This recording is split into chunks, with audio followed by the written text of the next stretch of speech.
So I wanted to make a quick video just to help you guys out with some tips for stretching and steaming milk.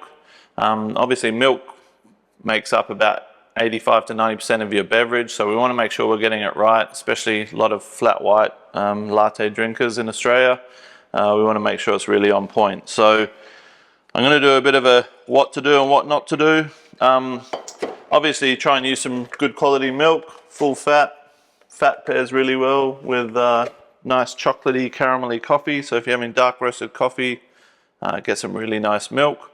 All machines are a little bit different, even your ones at home if you're making coffee at home, but they all have the same principles. So especially with the commercial machines, just know that from the boiler to the end of the steam wand, there is pipes, and once it leaves the steam boiler, it turns back into water. So we're always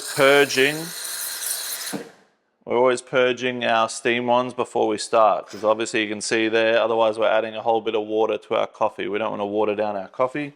It's too amazing. So after we do that, we're going to position our milk jug, our milk wand at an angle to our milk jug. So always just try and keep your milk jug level and get your milk wand on the angle instead. And you just want the tip of the steam wand to be just below the surface of the milk.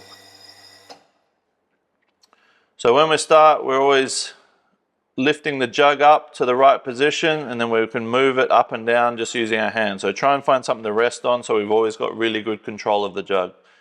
So first thing I'm going to do is show you what not to do. And one is just turn it on and let it go. So you can hear now that the milk's screaming out for air, yeah?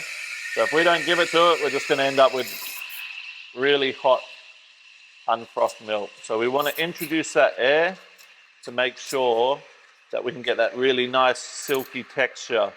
Otherwise, we're just going to have really, really hot milk. Okay? So even now you can hear it screaming. The pitch is really off. That means your milk hasn't got enough air into it. So it's never going to taste that really silky, creamy taste that we need to achieve, okay? So screaming out for air is number one. If it's screaming, make sure you introduce new air. The second thing I see, and also comes from control, is big air. So when we're aerating milk, we definitely want really small micro foam, micro bubbles. We don't want really big bubbles. So if you're hearing big noise, it means you're making big bubbles, yeah? So same again, screaming for milk, but now we're introducing really big bubbles. We're introducing too much air. It's almost angry, right? So once we lift that jug up, we're just going to mix that in. But once we've created really big bubbles and big air, we can never texture that out, okay? So it's all about finding a really gentle way to introduce the air into the milk, okay? So that's essentially being like too thin or really too frothy milk, okay? So we want to find that sweet spot in the middle. Let's see what's behind door number 3. So we just want to take the first 10 seconds is when we want to introduce our air, and then we want to spend that rest of that time mixing that air through, okay? So you shouldn't be mixing air in at the very end. The last sort of 10 to 15 seconds should be just be mixing that milk as fast as possible, creating a bit of a whirlpool so that the microfoam mixes throughout the whole jug of milk. So full on, introducing our air really gently, nice gentle bubbles, yeah? Notice you shouldn't really have to move much, you're just introducing air a little bit more. And then once we've introduced air, we're just lifting up and we're getting that really fast whirlpool mix around.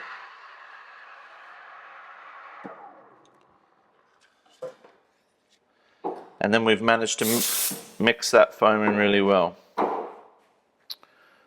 So you should always have a really nice glossy paint look. You might have a few big bubbles, and the micro bubbles in there should be really small.